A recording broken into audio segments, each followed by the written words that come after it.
Today we are making these sprinkle-covered Funfetti Macarons, and they are just as much fun as they look. The first step is to make our French meringue. Now we're whipping up 110 grams of aged egg whites with 1/4 teaspoon of cream of tartar, and we're mixing on a medium-low speed at a speed of 4 on a KitchenAid until the top of the egg whites is covered in small, foamy little bubbles just like this. And then it's time to mix in our granulated sugar. I'm adding 110 grams of granulated sugar, so an equal weight to the amount of egg whites that we used, and I'm adding this in gradually in 4 or 5 additions.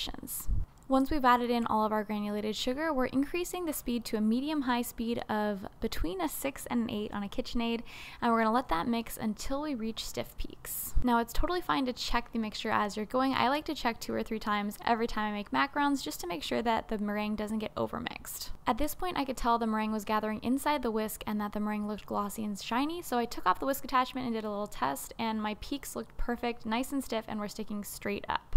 So now it's time to mix in our dry ingredients. So I'm going to sift 140 grams of superfine almond flour into our mixture along with 125 grams of powdered sugar. It's super important that you use a scale when making macarons. It's a really finicky recipe in general, and using a scale helps make sure that you add the exact amount of dry ingredients that you need. I used my rubber spatula to make sure any difficult bits of almond meal got pushed through the sieve. Then I added in a little bit of yellow gel food coloring and began the macaronage process. I'm just folding around the sides of the bowl and then pulling through the center twice with each pass that I make.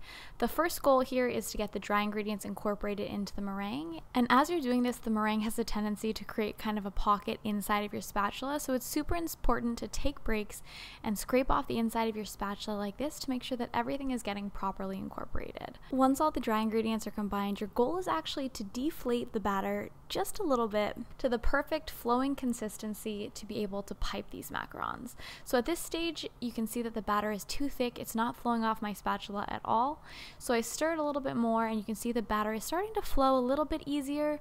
It's running off the spatula a little bit, but it's still breaking, so it needs a few more stirs. Now the batter is finally starting to look good. You can see it's flowing off my spatula in a nice continuous stream, and I'm able to draw more than 2 figure eights. Usually I go for about 3, and once I reach that stage, I know my batter is ready to be piped. I'm piping my macarons today with an Ateco 805 tip, but any medium to large sized round piping tip will work great. When I'm pouring my macaron batter into my piping bag, I love to use a tall cup like this just to make the process a little bit easier. Once all my batter is in my bag, I like to seal the top with a rubber band, and then we're all ready to go.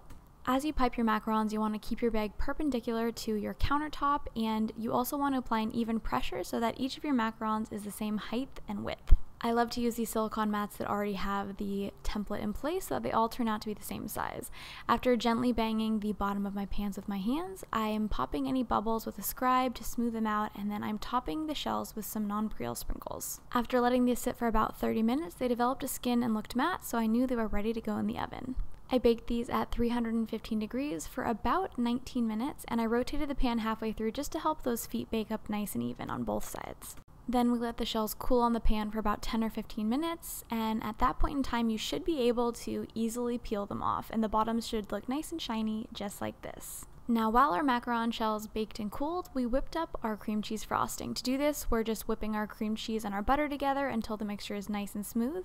Then we add in our vanilla extract and a tiny bit of salt, mix that together, and then carefully on a low speed mix in our powdered sugar. I also like to add a bit of heavy cream just to make the frosting easier to mix.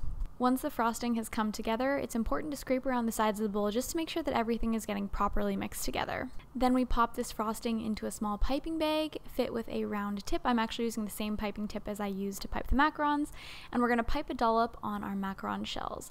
Now I like to add sprinkles around the edge of the dollop and then sandwich the cookies together. You also could in theory dunk the cookies into a bowl of sprinkles, but I find that a lot of times messes up the frosting and doesn't give as clean of a look, so I really like using this technique instead. If you want to make these Funfetti macarons at home, the recipe is included in the video description below. Thank you so much for watching this video, and until next time, happy baking!